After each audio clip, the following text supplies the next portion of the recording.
Hello and welcome back to the Guns and Glory show. Got a little backup camera for the Avalanche. That ought to make hooking up to the trailer a lot easier. This little pocket goes to the right of the radio and the heater control system, and it'll make a great spot for that monitor. We'll hook it up to the reverse gear. First thing I did was to punch a hole in the back of it with a soldering iron so that I could run this wire through it. When I was out in the truck looking this over to make sure that the screen was going to be set at the right angle and whatnot, I found out that I had to leave it set a little far forward, like it is now, in order for it to clear the trim piece. We've got the camera mount attached to this little pocket for the truck. I drilled 2 holes in it so that I could get a screwdriver down there and access those screws. I'll shoot that with a little bit of black spray paint and call it good. Just in case somebody doesn't really understand how these come apart and go back together, just take that little nut, put it on that ball, and pop it in there. Just tighten it up.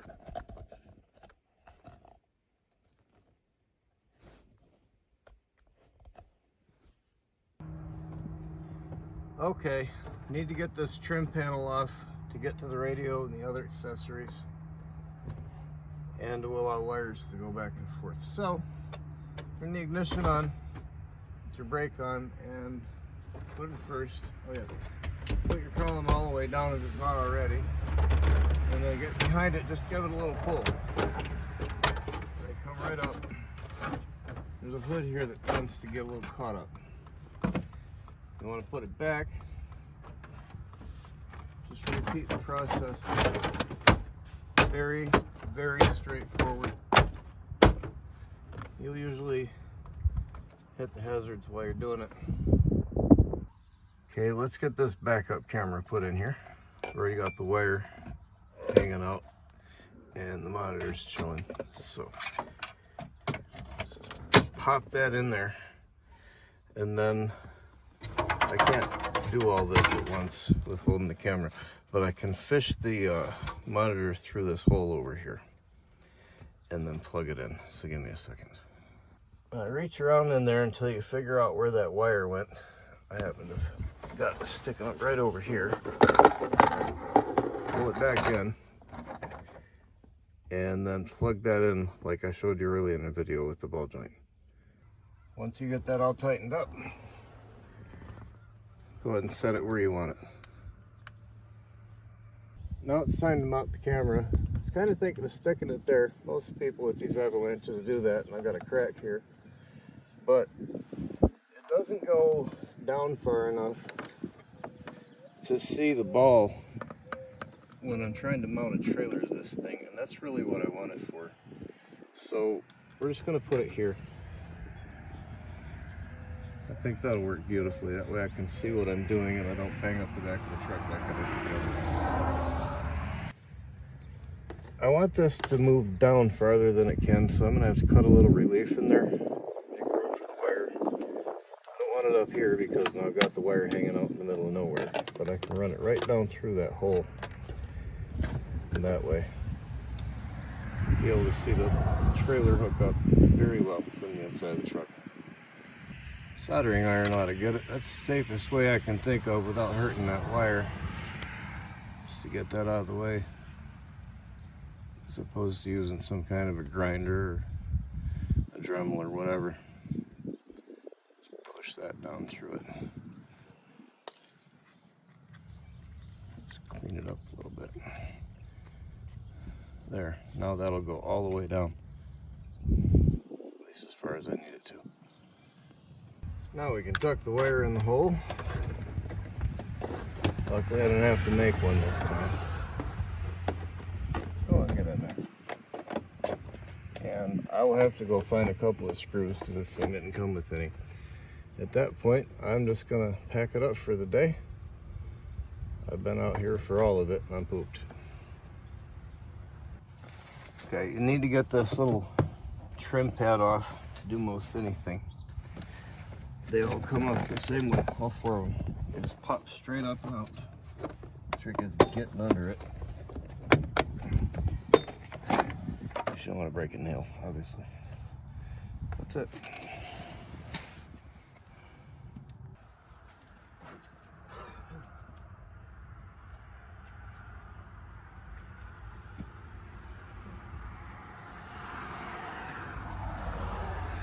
As it turns out, this is a hard area to set up a camera and a tripod and get this to all fit. We'll do our best. Slide that seat forward and gently pop this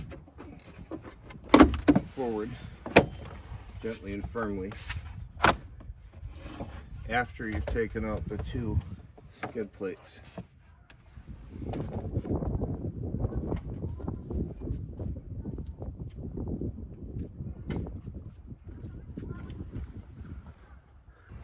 Let's get this backup camera wired in. Got to go along the passenger side, and I'm not sure whether I'm going through under the floor or through the bed somehow. I think I'm going in under the floor, because if I go through the bed I have to go in and then back out of the thing. Well, they gave us more than enough wire to get to the back of the truck, which is good. We've got the power wire feed right there, connects over to the monitor, and then over that away for the camera. Easiest way to bring the backup camera wire through the truck is right down through here with one of these little grommets. You just drill a hole the right size and mess around with it until it gets to where it's going. I got that in a little bit of a curve. Try to put that in a flat, makes it easier to work with. Feed your wire through the hole. Put it behind the center of the vehicle. Drag it back until you get about there. And then put it through the side.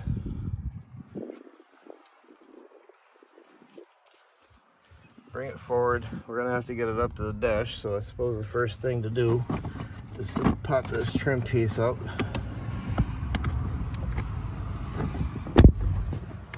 There it went. You just pull it straight out. Get the clips out later. We'll go up through here, around here. Make sure there's nothing sharp to catch it on. I wonder what that is. The only thing I could find to mount this are these ridiculously long self-tappers, but there's not a whole lot of metal behind that. I did check to make sure there wasn't any wire behind it. But mainly this thing is so rusted out inside, I don't have a whole lot to get into even with these. And they're silver, I need to paint them black.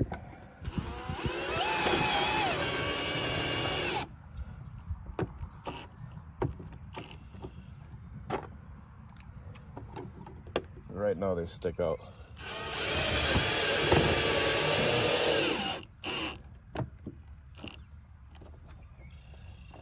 But that'll get down there where I need it. We'll start to feed the wire. I want to protect that from the edge of the plate too. We'll start to feed the wire from the back to the front, so we don't wind up with a big coil back here somewhere. This just uses a little 4-pin connector. It's got a little slot to guide it. I'm going to put a piece of heat shrink on that before I put it together. Hopefully it'll seal it up a little bit better.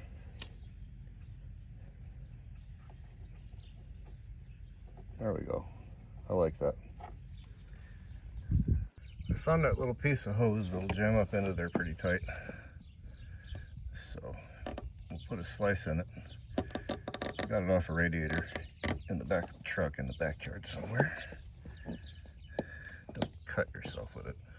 All right, that ain't worth it, so I'll just nip it this way. There. Now I can feed that through there. And then jam that thing down in that hole.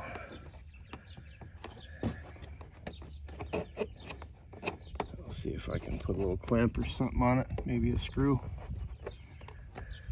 to hold it there. Got that camera wire run. Get down here, right through that loom, above the rear end, and then it pops out over here, goes through the floor, right here, and between the carpet and that little